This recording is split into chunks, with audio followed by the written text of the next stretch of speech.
नमस्कार सारे दर्शकगण एवं महत्वाकांक्षी अभ्यर्थी। मैं ध्रुजानी ग्रोथमाउंट यूपीएससी के इस यूट्यूब मंच पर आप सभी का हार्दिक स्वागत करता हूं। आज इस विशेष श्रृंखला के एक और उपाख्यान के तहत एक और कानून को हमें देखना है, उसका अध्ययन करना है, जिसका टाइटल आपको दृश्यमान है फॉरेन कंट्रीब्यूशन रेगुलेशन एक्ट 2010 यानी कि विदेशी अंशदान विनियमन अधिनियम 2010।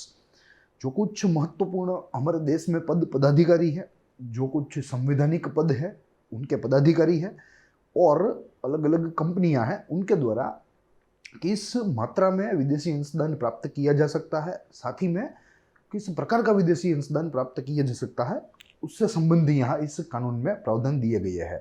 और ऐसे विदेशी अंशदानों को निषेध किया गया है, अवैध माना गया है, जो अपने आप में भारत के जो है नेशनल इंटरेस्ट के खिलाफ हो, राष्ट्रीय हित के खिलाफ हो।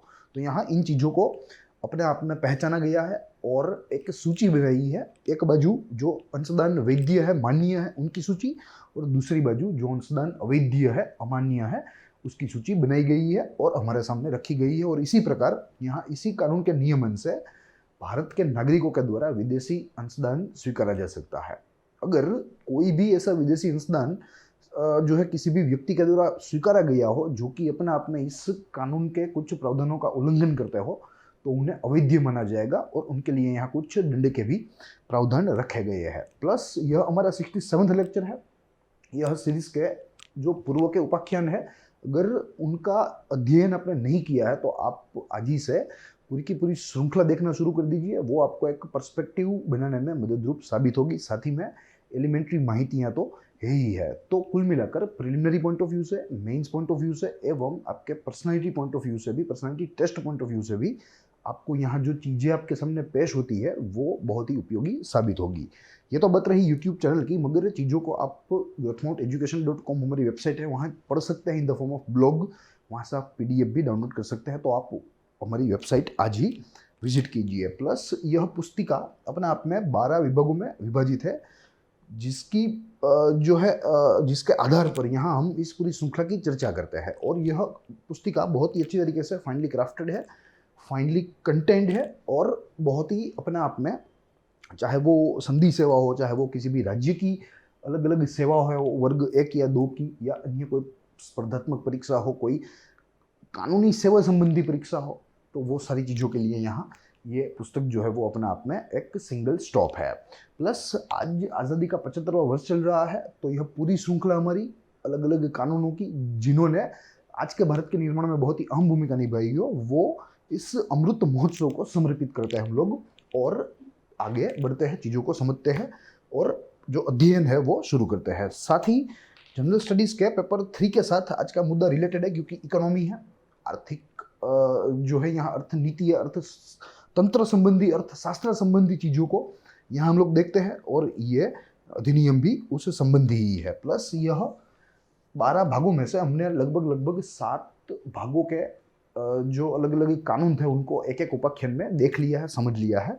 फिलहाल हमारा भाग 8वां चल रहा है। यह 8वें भाग का यह कानून है जो कि अपने आप में अर्थतंत्र, अर्थनीति संबंधी है। अब शुरू करेंगे हमारी मूल चर्चा, जो कि इंट्रोडक्शन यानी कि परिचय से होनी है। सबसे प्रथम बिंदु हमें यहाँ देखना है कि फॉरेन कंट्रीब्यूशन रेगुलेशन एक्ट यानी कि विदेशी अंशदान विनियमन अधिनियम 2010 is an act to consolidate the law to regulate the acceptance and utilization of foreign contribution or foreign hospitality by certain individuals, association or companies, and to prohibit acceptance and utilization of foreign contribution or hospitality for any activities detrimental to national interest. Yes, तो अपने आप में यह विदेशी अंशदान को विनियमन करने के लिए यह कानून लाया गया है। और ऐसे अंशदान को यहाँ विनियमन किया जाएगा जो राष्ट्रीय हित में ना हो। राष्ट्रीय हित, जिनसे राष्ट्रीय हित हमारा खतरे में है, उन अंशदानों को यहाँ यह कानून अवैध बनाता है, यानी कि इलीगल बनाता है, या अमान्य भी कह सकते हैं।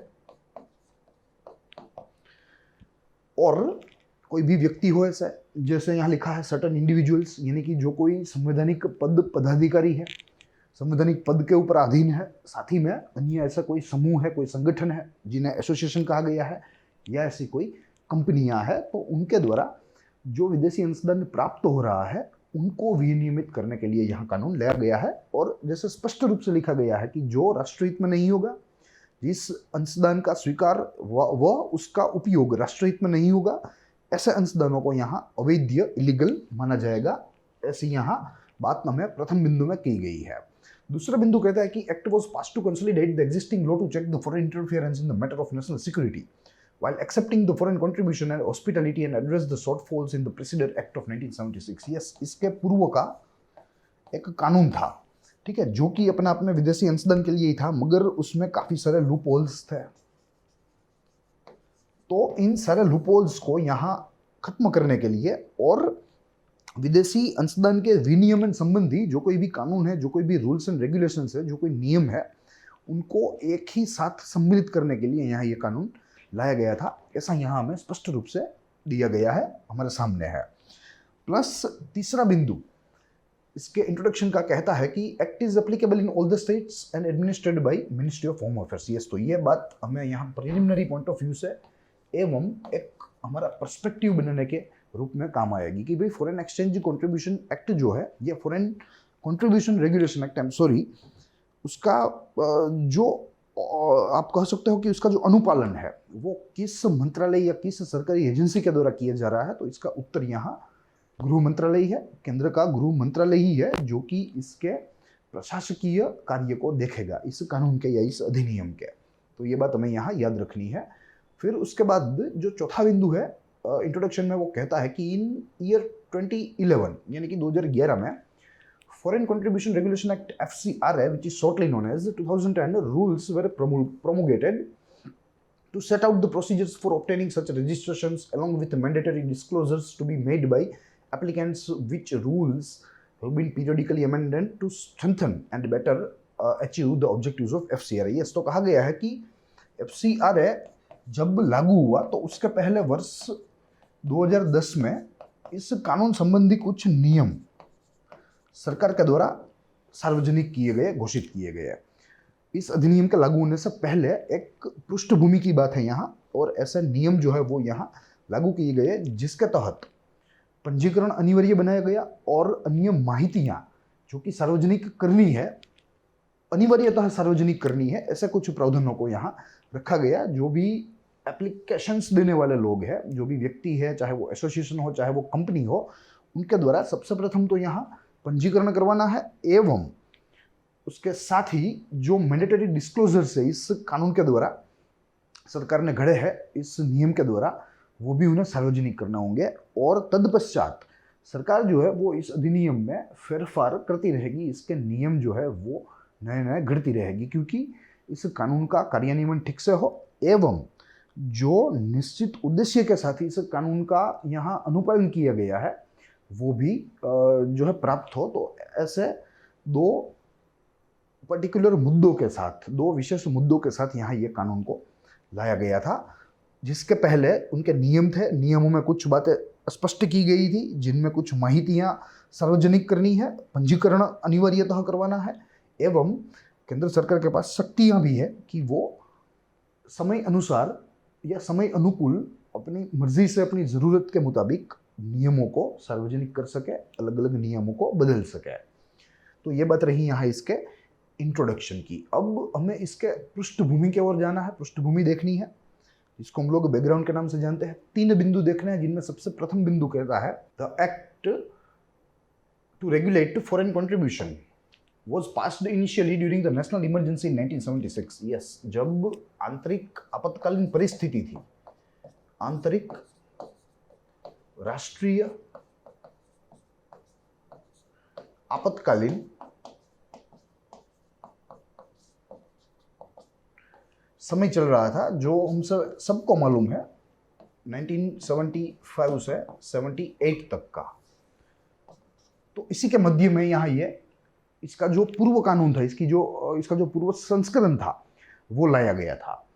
To regulate the flow of foreign funds into the important areas of the national life and thus control foreign influence in the national politics. Yes, तो पहली बार इस उद्देश्य के साथ यहाँ ये कानून लाया गया था कि तब जब विदेशी करेंसी आ रही थी भारत में, विदेशी अंशदान आ रहा था, तो उसके प्रवाह को रोकने के लिए और न केवल यह प्रवाह आ रहा था, मगर एक बार अगर फॉरेन प्रवाह इस तरह आना शुरू हो गया तो फिर फॉरेन इंटरफियरेंस, जो विदेशी हस्तक्षेप है भारतीय राजनीति में, वो भी शुरू हो जाएगा। तो ऐसा ना हो, इस मुद्दे को ध्यान में रखते हुए तब जाके फॉरेन फंड्स को जो है रेगुलेट करने के लिए इसका प्रथम संस्करण यानी कि फॉरेन कंट्रीब्यूशन रेगुलेशन एक्ट 1976 लाया गया था। But it was constricting for the genuine foreign aid and resourcing for the growing development sector. Yes, मगर इस कानून के द्वारा क्या होता था कि जो जेन्युइन फॉरेन एड आने वाली है, जो कि भारत के अलग अलग संरचनात्मक प्रोजेक्ट्स के लिए या भारत के वृद्धि के लिए या भारत के विकास के लिए महत्वपूर्ण होते थे, वो भी रुक जाते थे, उनको भी बाधा आने लगती थी, क्योंकि यहाँ यह कानून के द्वारा एक जो है एक प्रिवेंटिव मैकेनिज्म क्रिएट हुआ था, एक बाधित तंत्र जो है वो क्रिएट हुआ था, जिसकी बदौलत यहाँ जो जेन्युइन फॉरेन एड थी, जो जेन्युइन विदेशी मददें थी, सहाय थी, वो भी बंद हो रही थी, जो अपने आप में भारत के लिए, भारत के वृद्धि एवं विकास के लिए हानिकारक था। उसके पश्चात तीसरा बिंदु कहता है कि हैंस, तो ऐसा ना हो, भारत के विकास एवं वृद्धि को हानि ना पहुंचे और ऐसे वास्तविक विदेशी मदद भी जो है भारत में आ सके। तो इस हेतु के साथ यहाँ नया लेजिस्लेशन, नया एक कानून लाने का जो है प्रावधान या लाने का कदम सरकार ने उठाया। And it was passed in 2010 to allow foreign contribution with certain conditions to ensure its judicial and correct use. Yes, तो कुछ ऐसे प्रावधानों के साथ, कुछ ऐसे ऑपरेशनल जो है प्रोविजंस के साथ कि भाई यह जो कानून है वो ऐसी जेन्युइन फॉरेन एड्स को ना जो है ना रोके, उसको बाधित ना करे, एवं एक जुडिशियल और करेक्ट यूज हो इस अधिनियम का। तो ऐसे उद्देश्य के साथ यहाँ ये नया कानून, इस कानून का नया संस्करण या नया रूप कह लीजिए, वो 2010 में लाया गया, पारित किया गया, एवं उसका अनुकरण भी यहाँ आज हो रहा है। तो ये बात रही इसके पृष्ठभूमि की। अब अगर इसके उद्देश्यों की बात करें तो कुल 2 उद्देश्यों के साथ हमें इस कानून को देखना है, जिनमें सबसे प्रथम है to regulate the acceptance and utilisation of foreign contribution और foreign hospitality by certain individuals, association और कंपनी। यस, तो ये तो एक सामान्य मुद्दा है जो हमने देखा, मगर दूसरा मुद्दा कहता है कि to prohibit acceptance and utilisation of foreign contribution और foreign hospitality for any activity detrimental to the national interest. Yes, तो यहाँ सबसे प्रथम तो जो एक्सेप्टेंस है, ये भारत है, ये विदेश है। अब यहां से जो कॉन्ट्रीब्यूशंस आ रहे हैं टू इंडिया, ठीक है, इन्हें तो रेगुलेट करना है, रेगुलेट, मगर एक बार यह कॉन्ट्रीब्यूशंस यहां आ गए, अब इसका जो यूसेज है वो किस तरीके का है वो भी देखना है। क्या वो भारत विरोधी है, क्या वो राष्ट्रहित में है, क्या वो राष्ट्रहित के विरोधी है।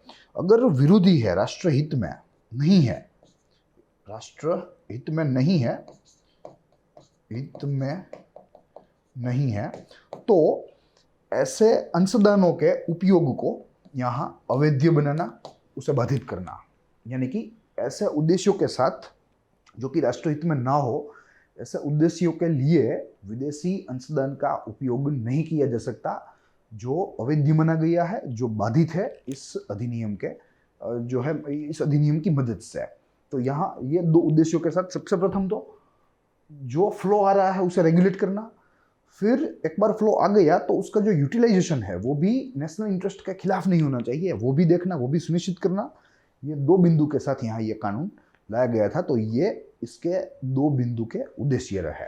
अब हमें कुछ प्रमुख प्रावधान देखने हैं जो कि इस कानून के तहत अलग अलग अध्यायों में बटे पड़े हैं, जिनको हम लोग देखते चलेंगे। जिनमें सबसे प्रथम है prohibition from accepting foreign contribution के। Those who are prohibited for accepting foreign contribution, ऐसे लोग, ऐसे व्यक्ति, ऐसी संस्था है जो विदेशी अंशदान नहीं ले सकती या उनका विदेशी अंशदान लेना निषेध है। No foreign contribution will be accepted by candidate of the election, यानी कि चुनाव का कोई भी उम्मीदवार हो। Editor and certain people of registered newspaper, जो रजिस्टर्ड न्यूज़पेपर है जो भारत में पढ़े जाते हैं, जिनकी कुछ जो है एक प्रकार से मीडिया में जिनका स्थान है, उनके एडिटर्स के द्वारा भी विदेशी अंशदान लेना बाधित है, निषेध है, वो नहीं ले सकते, किसी भी कारणों से भी नहीं ले सकते। गवर्नमेंट एम्प्लॉइज, कोई भी सरकारी कर्मचारी, जजेस किसी भी जो है जुडिशरी के, किसी भी मेन स्ट्रीम जुडिशरी के जजेस, कोई भी पॉलिटिकल पार्टी यानी कि राजकीय पक्ष, ऑर्गेनाइजेशन ऑफ पॉलिटिकल नेचर, कोई भी ऐसा राजकीय जो है स्वभाव वाला कोई भी ऐसा संगठन विदेशी अंशदान नहीं ले सकता। वो यहाँ स्पष्ट रूप से लिखा गया है, specified by the central government certain persons in electronic और audio news agencies, however acceptance of foreign contribution as a salary. ठीक है, तो कुल मिलाकर ये सारे लोग यहाँ अपने आप में विदेशी अंशदान नहीं ले सकते, हालांकि वे मात्र और मात्र अपने वेतन के रूप में ही ले सकते हैं, मगर not in the form of gift और एनीथिंग एल्स। तो ये बात यहाँ सुनिश्चित यहाँ पहले ही अध्याय में करी है। दूसरा बिंदु जो है या दूसरा अध्याय जो है वो कहता है कि restriction on accepting foreign hospitality, यानी कि विदेशी भेंट सौगात आप कह सकते हैं। नो मेंबर ऑफ लेजिस्लेचर और office bearer of A political party और जज और ए गवर्नमेंट सर्वेंट और employee of any corporation or any body owned or by controlled by the government shall, while visiting any country or territory outside India, except the prior permission of the central government, any foreign hospitality. Yes, they actually cannot. ठीक है, यहाँ जो पद पदाधिकारियों का जिक्र किया गया है, वही पद पदाधिकारियों के द्वारा अगर कोई विदेशी दौरा हुआ तो उस दौरे के दौरान केंद्रीय सरकार की परमिशन के बिना, उनकी परवानगी के बिना वे कोई भी ऐसी विदेशी भेंट सौगात एक्सेप्ट नहीं कर सकते, वे किसी भी ऐसी सौगातों का स्वीकार नहीं कर सकते, अन्यथा उनको पूर्व के जो है उनको प्रायर परमिशन ना हो, उनको पूर्व परवानगी ना हो। तो ये बात यहाँ सुनिश्चित करी है by chapter 2 of this particular act which deals in restriction on accepting foreign hospitality. अब तीसरा बिंदु जो है वो कहता है कि prohibition of transferring foreign contribution to another person. Yes, जो फॉरेन कंट्रीब्यूशन है, विदेशी अंशदान है, किसी एक व्यक्ति को या वो किसी और को ट्रांसफर नहीं कर सकता, उसके ऊपर भी बाधा यहाँ इस कानून ने लगाई है, ताकि भारत का जो हित है, जो राष्ट्रीय हित है, वो संरक्षित रहे। जिनमें लिखा गया है कि a person who is registered and granted a certificate और has obtained prior permission to receive foreign contribution can transfer such contribution to only such person who has already been registered, granted a certificate or has obtained a prior permission to obtain such contribution. Yes, तो यहाँ पहले तो कोई भी व्यक्ति नहीं ले सकता। अगर किसी को सरकार के द्वारा जो है ऐसी विशेष परवानगी मिली है तो वो ऐसे ही व्यक्ति को ट्रांसफर कर सकेगा जिनको ऐसी परवानगी मिली हो, यानी कि from central government any person just cannot transfer his foreign contribution, यानी कि जिसको ट्रांसफर हुआ है उसको भी प्रायः परमिशन मिली हुई होनी चाहिए, अन्यथा वो नहीं कर पाएंगे। चौथे बिंदु में कहा गया है restriction to use foreign contribution. Foreign contribution should be used for the purpose for which it has been received and income arising out of it should not be used for the speculative purpose. Yes, यानी कि सट्टा। कहा गया है एक तो कि जो कंट्रीब्यूशन आया है उसे वही उपयोग में लेना जाना चाहिए जिसके लिए वो आया है, जिसका उद्देश्य वही है। साथ ही उस धनराशि के उपयोग से जो आय प्राप्त हुई है उस आय का भी उपयोग यहाँ सट्टा जैसे कार्यों के लिए नहीं होना चाहिए। Speculative purpose, I mean not more than 50% of it should be used for administrative expense. तो ये यहाँ फॉरेन कंट्रीब्यूशन के यूसेज के ऊपर रिस्ट्रिक्शन लगाने वाला प्रावधान यहाँ हमने अध्याय 4 में देखा। अध्याय 5 में कहा गया है power of central government. The central government may prohibit any person or organization from accepting the foreign contribution, requiring them to get prior permission to accept foreign hospitality. Yes, केंद्र सरकार के पास यहाँ शक्तियाँ हैं कि वो भारत के नागरिकों में किसी भी व्यक्ति को, किसी भी संस्था को, किसी भी कंपनी को वे बाधित कर सकते हैं किसी भी किस्म का विदेशी अंशदान लेने में। तो ये शक्तियाँ यहाँ केंद्र सरकार में निहित है इस कानून के द्वारा। छठा बिंदु कहता है कि इनवैलिड फॉरेन कंट्रीब्यूशन, यानी कि अमान्य या अवैध कह सकते हैं।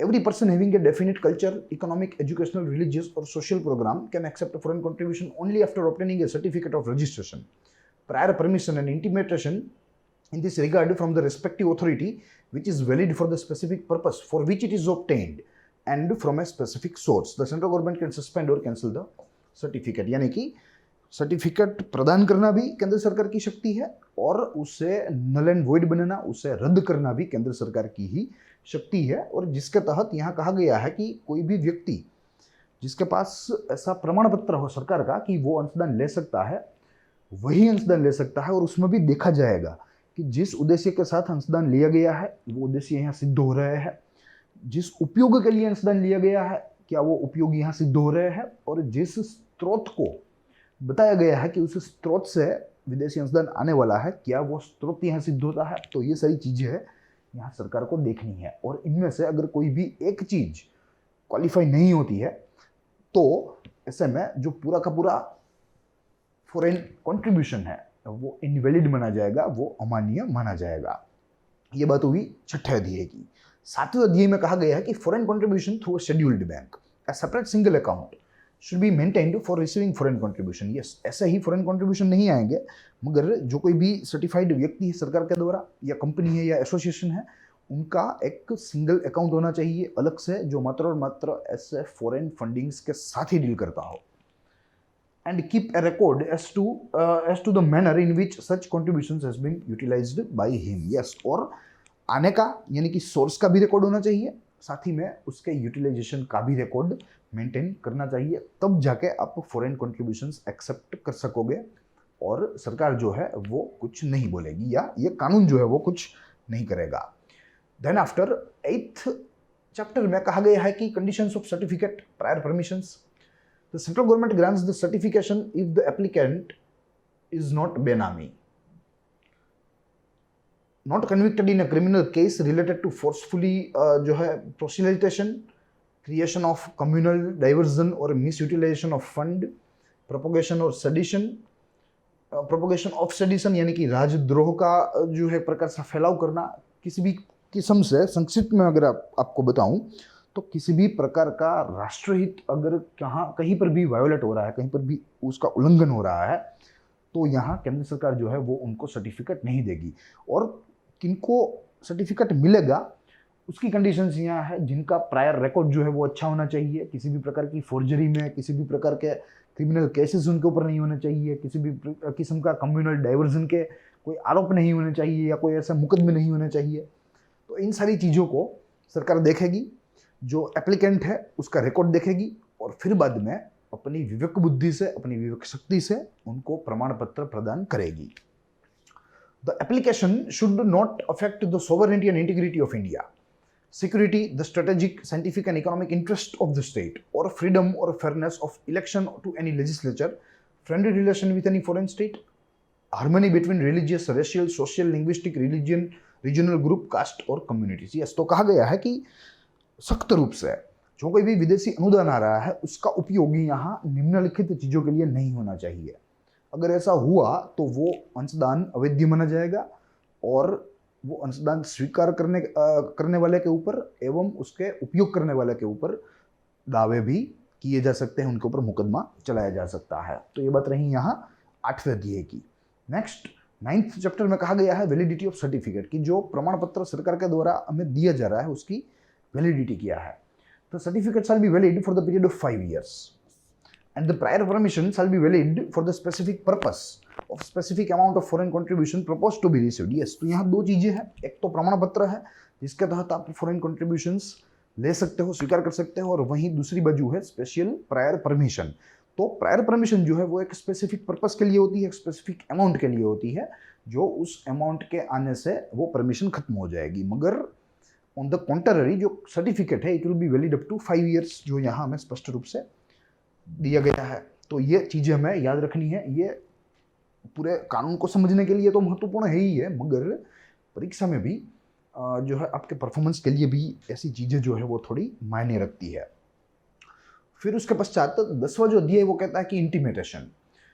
देखते हैं कि जो है यहाँ किस तरीके के प्रावधान जो है वो रखे गए हैं इंटीमेटेशन के लिए, जिनमें every person who has been granted a certificate और given prior approval under this act should give an intimation to the central government, and such authority may be specified by the central government as to amount of each foreign contribution received, the source from which and the manner in which such foreign contribution was received, and the purpose for which and the manner in which the foreign contribution was utilized. Yes, तो कुल मिलाकर सारा जो लेखा जोखा है वो किसी भी प्रमाण पत्र धारक को केंद्र सरकार को देना है। किस तरीके के फॉरेन कंट्रीब्यूशंस आए, किस किस अमाउंट में, कहाँ कहाँ वे उनका जो है यूसेज हुआ, कब आए, वो सारी माहितियाँ उन्हें सारा लेखा जिसे कहते हैं वो सरकार को परत करना होगा, केंद्र सरकार को परत करना होगा। Every candidate who has received any foreign contribution for election at any time within 180 days immediately preceding the date of nomination shall given an intimation to the central government or prescribed authority or both about amount of foreign contribution received, the source from which and the manner in which such foreign contribution was received, and the purpose for which and the manner in which the foreign contribution is to be utilized। ठीक है, तो यहाँ आम आदमी, company एवं संगठन के लिए थोड़े प्रावधान जुदे हैं, वहीं जो उम्मीदवार है, जो चुनावी उम्मीदवार है, उनके लिए भी प्रावधान थोड़े से भिन्न है, थोड़े से अलग है, जो यहाँ में दृश्यमान है। जिन्हें अपने नॉमिनेशन, अपने नामांकन की तारीख के पहले अगर 180 दिन में अगर उन्होंने कोई भी विदेशी अंशदान पाया है तो सरकार को वो पूरा का पूरा उसका जो लेखा है वो सरकार को उन्हें देना पड़ेगा, सौंपना पड़ेगा। 180 दिन यानी कि 6 महीने, नामांकन का पहले के 6 महीने में कोई भी ऐसा विदेशी अंशदान किसी भी चुनावी उम्मीदवार को सरकार को बताना पड़ेगा। और जो जो माहितियां हैं वो सारी माहितियों के साथ बताना पड़ेगा, कब आए, क्यों आए, कैसे आए, अगर उसका खर्च हुआ तो कैसे खर्च हुए, किस उद्देश्य के साथ आए थे, ठीक है, खर्च कैसे किए गए, तो वो सारी चीजें। ये बात रही इंटीमेटेशन की। अब जो आखिरी अध्याय है वो कहता है inspection and seizure of the amount. The central government has right to inspect the account and records of the political party, person or association on a solid suspect of contravention of this act and in some case they can seize them too। यानी कि यहाँ केंद्र सरकार के पास यह शक्तियाँ हैं कि वे किसी भी व्यक्ति जिनके पास ऐसे अकाउंट है, जिनके पास ऐसे फॉरेन कंट्रीब्यूशन एक्सेप्ट करने का सर्टिफिकेट है, वे कोई भी पॉलिटिकल पार्टी हो, उनके बैंक अकाउंट्स हो, या अन्य कोई ऐसे व्यक्ति एवं संगठन हो, उनका जो है ऐसा लेखा फॉरेन कंट्रीब्यूशन का पूरा सरकार जब चाहे वे देख सकते हैं, जांच कर सकते हैं। और इन सम केस जब ऐसा लगे कि इस कानून के कुछ प्रावधानों का उल्लंघन हो रहा है तो वहाँ वे सीजर भी कर सकते हैं, जब्ती भी कर सकते हैं। तो कुल मिलाकर यह कानून केंद्र सरकार को पावरफुल बनाता है in the case of foreign contribution, जहाँ नेशनल इंटरेस्ट हार्म होते हो, जहाँ जो है भारत की जो एकता है, अखंडितता है, उसको हानि हो रही है, तब सेंट्रल गवर्नमेंट जो है या केंद्र सरकार जो है वो ऐसे विदेशी अंशदानों को खारिज कर सकती है, इन्हें खत्म कर सकती है। तो ये बात रही इसके 11वें अध्याय की। अब इसके अमेंडमेंट के ऊपर थोड़ा ध्यान करेंगे, क्योंकि यहाँ 2 बार इस कानून में कुल मिलाकर संशोधन हुआ है या किया गया है। Total 2 times the act has been amended, जिनमें सबसे प्रथम है 2016 में और दूसरी बार 2018 में। देखिए 2016 में किया हुआ। In year 2016 government has passed a bill to make it easier for political parties to accept foreign donation। yes, तो ये अपने आप में फॉरेन कंट्रीब्यूशंस को थोड़ा दुर्बल बनाने की बात है, क्योंकि यहाँ पॉलिटिकल पार्टीज को एक प्रकार से इम्यूनिटी मिल गई, राजकीय पक्षों को एक प्रकार से विशेष हक या विशेष अधिकार यहाँ प्राप्त हुए। Through the finance act 2016 the government change the definition of foreign company by saying a firm with less than 50% of share capital held by foreign company would not be a foreign source anymore। यानी कि कोई भी x company है, पहले क्या होता था, यहाँ प्रायर की परिस्थिति है, इस संशोधन के पहले की परिस्थिति, और यहाँ पोस्ट की परिस्थिति है, यानी कि उसके पश्चात की। अब पहले होता यह था कि एक्स कंपनी है, इनमें जो विदेशी भागीदारी है वो आप समझ लीजिए कि 51:49 का रेशियो है, ठीक है। अब जो 51 है वो इंडियन स्टेक है और यहाँ ये फॉरेन स्टेक है। तो इस जो है संशोधन के पहले जिस कंपनी में विदेशी कंपनियों का स्टेक होता था, irrelevant to its proportion, irrelevant to its ratio, तो उन सारी कंपनी को फॉरेन माना जाता था और उनके द्वारा जो अंशदान दिया जाता था वो फॉरेन सोर्स गिना जाता था। मगर इस कानून ने, यानी कि फाइनेंस एक्ट 2016 ने यह परिभाषा को बदल के रख दिया और बताया कि भाई अगर 50% से कम स्टेक है किसी भी विदेशी कंपनी का भारतीय कंपनी में, तो वो कंपनी अपने आप में भारतीय ही मानी जाएगी और उनके द्वारा जो अंशदान प्राप्त होते हैं वो भी भारतीय स्रोत ही माने जाएंगे, न कि विदेशी स्रोत। तो यहाँ से एक पहला मुद्दा हो गया जिसके तहत पॉलिटिकल पार्टीज को ऐसी कंपनियों के पास से अंशदान स्वीकार करना आसान कर दिया गया। दूसरा अमेंडमेंट में कहा गया कि in 2018 parliament has passed another amendment to FCRA। This amendment made it even easier for political parties to accept foreign donation, यानी कि कुल मिलाकर सरकार अपने हित के लिए, राजकीय पक्षों के हित के लिए यहाँ एफसीआरए के कानून को या एफसीआरए के कानूनी प्रावधानों को एक प्रकार से दुर्बल करने में लगी है। दुर्बल करने का प्रयत्न इन दोनों अमेंडमेंट्स के द्वारा किया गया है। तो ये कुल मिलाकर इसके दो संशोधन हुए या आप कह सकते हो कि अमेंडमेंट हुए। अब इसके क्रिटिसिज्म एवं इसके महत्व के बारे में हमें समझना है।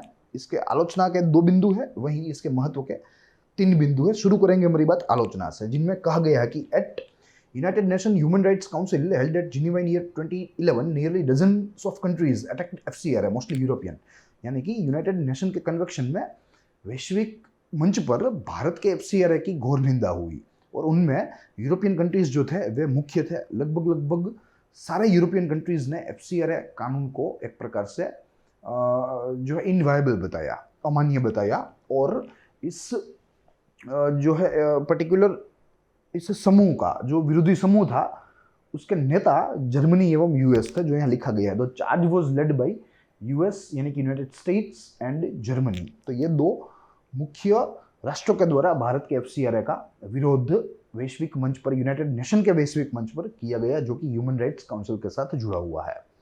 फिर दूसरा आलोचना का बिंदु कहता है कि there are also objections regarding the intention of the government while implementation of this act, as some section of the social and human right activists argue that act is used to diffuse the opposition movement to the government policies. Yes, तो यहाँ संक्षिप्त में मैं अगर आपको बताऊं तो कुल मिलाकर इस कानून में मानवाधिकार का उल्लंघन होता दिख रहा है। जो आलोचक है उनको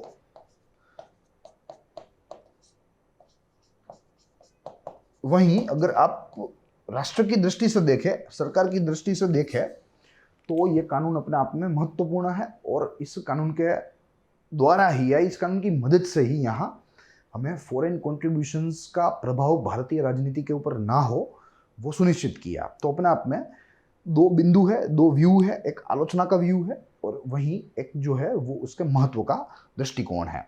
तो ये बात रही इसके आलोचना की। ऑन द कॉन्ट्ररी हमारे पास 3 बिंदु है जो कि इसके महत्व की बात करते हैं, जिनमें सबसे प्रथम है वो कहता है कि over last few years the Indian government has been scrutinising the flow of foreign funds to all the charitable and non governmental organisation in India. Yes, तो गवर्नमेंट जो है वो पिछले कई सालों से ऐसे जो नॉन प्रॉफिट ऑर्गेनाइजेशन है, जो नॉन गवर्नमेंटल ऑर्गेनाइजेशन है और चैरिटेबल ट्रस्ट है, उनका जो अंशदान का जो लेखा है वो स्क्रूटिनाइज हो रहा है, उसकी जो उसका लेखा परीक्षक हो रहा है, यानी कि उसका ऑडिट किया जा रहा है। और जहाँ जहाँ इस कानून के वायोलेशन दिखेंगे, इस कानून के प्रावधानों के, उन सारे एसोसिएशंस को रिस्पेक्टिवली जो है पेनल्टीज दी जाएगी। इन अप्रैल 2015 MHA यानी कि ministry of home affairs cancelled the licence of over 8,000 charitable organisations due to non compilation with the reporting requirement stipulated under the act. Yes, 8,000 ऐसे चैरिटेबल ट्रस्ट जो थे उनको पहचाना गया और उनके जो लाइसेंस थे वे रद्द कर दिए गए मिनिस्ट्री ऑफ होम अफेयर्स में, क्योंकि जब उनकी स्क्रूटिनी हो रही थी तो ये पाया गया कि उनके द्वारा इस कानून के कोई भी प्रावधानों का अमलीकरण ठीक से नहीं हो रहा है, अनुपालन नहीं हो रहा है। तो ऐसे में उनके लाइसेंस रद्द कर दिए गए हैं। Now they are ceased to be operable. Then in certain instances the government has also suspended the registration granted under FCRA 2010. Yes, and in some cases जहाँ जहाँ रजिस्ट्रेशन ग्रांट किया गया था सरकार के द्वारा, जहाँ जहाँ प्रमाण पत्र रजू किए गए थे यानी कि सर्टिफिकेट कि वे लोग फॉरेन कॉन्ट्रीब्यूशंस ले सकते हैं, तो उनमें भी स्क्रूटिनी करके जहाँ जहाँ नॉन कंपाइलेंस ऑफ एक्ट देखा गया, जहाँ जहाँ इस कानून का उल्लंघन देखा गया, उन सारे संगठन, उन सारे व्यक्तियों के रजिस्ट्रेशन सर्टिफिकेट भी सरकार ने कैंसिल किए हैं। तो कुल मिलाकर यहाँ विदेशी अंशदान का भारतीय राजनीति के ऊपर प्रभाव ना हो, उस दिशा में यह कानून ने एक सफल कार्य किया है। तो यही आज की चर्चा थी जो कि मैंने आपके सामने रखी। I hope you enjoyed the lecture. साथ ही अगर चीज़ों को पढ़ना है तो आप growthmounteducation.com विजिट कीजिए। वहाँ आप चाहे इंग्लिश माध्यम के विद्यार्थी हो, चाहे आप हिंदी माध्यम के हो, दोनों के लिए आपकी अनुकूल भाषा में चीज़ें उपलब्ध है।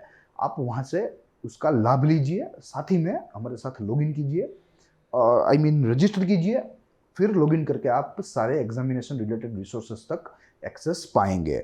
तो आज इतना ही, हम लोग मिलेंगे इसी विशेष उपाख्यान के एक और कानून में, एक और महत्वपूर्ण चीज़ों को तपासेंगे वहाँ। पहले तो देखेंगे, उसका अध्ययन करेंगे, फिर चीज़ों को तपासेंगे। तो तब तक के लिए दीजिए इजाज़त। देखते रहिए ग्रोथ माउंट यूपीएससी। साथ ही हमारे चैनल को लाइक कीजिए, ज़्यादा से ज़्यादा शेयर कीजिए, हमारे वीडियोस को लाइक कीजिए। तो आज इतना ही, हम लोग मिलेंगे, तब तक के लिए दीजिए इजाज़त। जय हिंद।